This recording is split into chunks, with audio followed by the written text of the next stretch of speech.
Subscribe कीजिए हमारे channel को और बेल आइकॉन को दबाइए हमारी लेटेस्ट वीडियो सबसे पहले। जुबान बहुत खतरनाक चीज है। नबी सल्लल्लाहु अलैहि वसल्लम हमेशा उसकी हिफाजत की तलकीन किया करते, क्योंकि यही वो जुबान है जो झूठ बोलती है, यही वो जुबान है जो कसम खाती है, यही वो जुबान है जो चुगली करती है, यही वो जुबान है जो गाली देती है। ताज्जुब है, हमें मालूम ही नहीं होता कि हम उसका बुरा नहीं समझते। गीबत एक ऐसा गुनाह है इसमें हर कोई मुलव्विस है, मर्द हो या औरत, जवान हो या बूढ़ा, आलिम हो या जाहिल। इसीलिए आप हजरात के सामने गीबत का ड्रामा पेश करने जा रहे हैं। उस ड्रामे का उन्वान है बाहया दीनदार औरत। उस ड्रामे के किरदार हैं दाहिया रुकैया, साकी परासन, सहरुन्निसा, बदरुन्निसा, बहू सुमैया, बहू के पास सहेली नजमा। आप हजरात से दरख्वास्त है इस ड्रामे को गौर से देखें और इस गुनाह से बचने की कोशिश करें इंशाअल्लाह।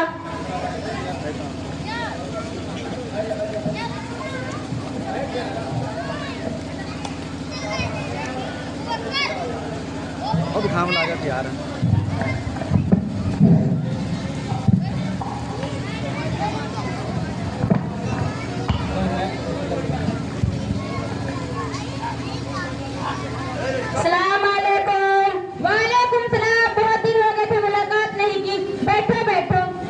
अरे ये बहन कौन है? ये मेरी बहू है, मुंबई से आई है और दीन के बारे में बहुत अच्छी मालूमात रखती है।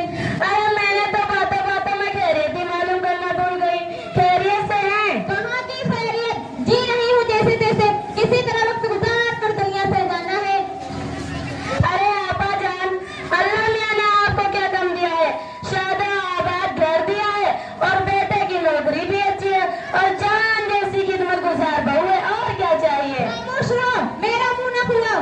कैसा बेटा, कैसी बहू, उनके तो बूढ़े लोगों की जरूरत का एहसास नहीं कि किस हाल में है, तबीयत कैसी है, क्या खा रहे हैं, किसी को फिक्र ही नहीं। बस हमको अपने लिए बोझ समझते हैं और सोचते हैं जल्दी से जल्दी कैसे छुटकारा मिले उनसे। बहू रानी का तो पूछिए ही ना कुछ, बहू रानी का तो पूछिए ही ना कुछ। नवाब दादी की तो जुबान ही आफत होती है, न घर की सफाई, न नाश्ता, न चाय, ये सारी बातें घर के पेड़ों के सिखाने से आती है। लगता है इसको कुछ भी सिखाया ही नहीं गया। और क्या बहन, जब मैके का कोई आ जाता है देखभाल में बिछी बिछी रहती। जब मेरे घर का कोई आ जाता तो कोई परवाह नहीं होती, न देने के लिए हाथ बढ़ते, न पकाने के लिए पैर चलते। कभी सर में दर्द, कभी पेट में दर्द, कभी यहाँ दर्द, कभी वहाँ दर्द, तबीयत ठीक नहीं है। खाने का तो हाल ही ना पूछो। चाय बनाएगी तो जैसे कढ़े का पानी, और दाल बनाएगी तो तालाब का गंदा पानी, और चावल बनाएगी तो जैसे उसके दर्द होने लगे। आए दिन मैं का याद आ जाता है और जाके माँ के पल्लू से बंद हो जाती, आने का तो नाम ही नहीं लेती। अरे आपा जान, आपकी बहू इतना सब करती है फिर भी आप कुछ बोलती क्यों नहीं? देखो बहन, देखते देखते तंग आ चुकी हूँ, अब बोलना तक मुश्किल हो गया है। कुछ बोले तो हमारे शहजादे की परेशानी पर बल पड़ने लगते हैं, इसीलिए खामोश रहना पड़ता है। अरे साइदा, मैं तुम्हें चाय पिलाना ही भूल गई। चलो घर में बैठकर चाय पीते हैं।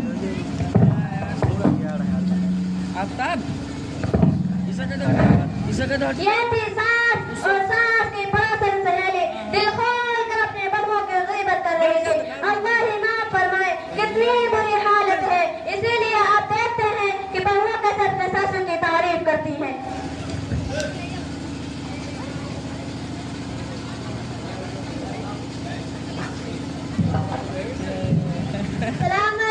वालेकुम सलाम। कैसी हो बहन? क्या बताऊं, ठीक भी हूँ ठीक नहीं भी हूँ। अरे कैसी दरमियान की बातें कर रही हो?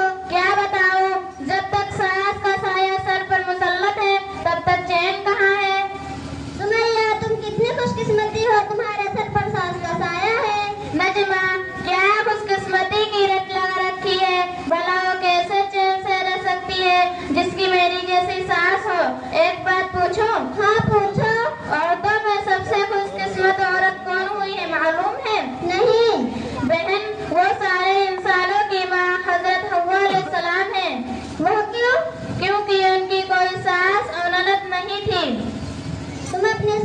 इतना क्यों परेशान हो? क्योंकि वो सास नहीं परेशानियों का घर है। जब देखो नाक को चढ़ाए रहती है। मैं खाना खाऊं तो परेशानी, मैं बैठूं तो परेशानी, मैं उठूं तो परेशानी, मैं कुछ बोलूं तो गुस्सा, ना बोलूं तो मगरूर। अब तुम ही बताओ मैं इसका क्या नाम दे सकती हूँ? अच्छा मेरा सब छोड़ो, अपना बताओ। मैं क्या बताऊं, मुझे तो जर्रा बराबर भी ना चैन है। मेरी तलाकशुदा जो ननंद है ना, दिन रात मेरे सर को पका रखा है। मैं तो बांदी बन गई हूँ। उसकी भी खिदमत करो और उसके बच्चों की भी। नखरे अलग है, अच्छा नहीं वो अच्छा नहीं, हर वक्त ताने सुनने को मिलते हैं, डबल डबल खाना बनाना पड़ता है। अभी मैं नाश्ता बना ही रही थी, मेरा खत्म भी नहीं हुआ था। ननंद और उसके बच्चे सारा बना बनाया खाना साफ कर चुके होते हैं। अगर मुझे खाना खाना हो तो हमें फिर से बनाना पड़ता है। या बचा कुचा खाना मेरे हिस्से में आता है। मैं तो सोचती हूँ ये मुसीबत मेरे सर से कब जाएगी। अरे सुमैया ये कौन है? मैं तो पूछना ही भूल गई। ये नाजरीन आंटी है, मुंबई से आई है। 3 दिन के लिए यहाँ रुक रही है। दीन के बारे में अच्छी मालूमात रखती है और पढ़ी लिखी भी है।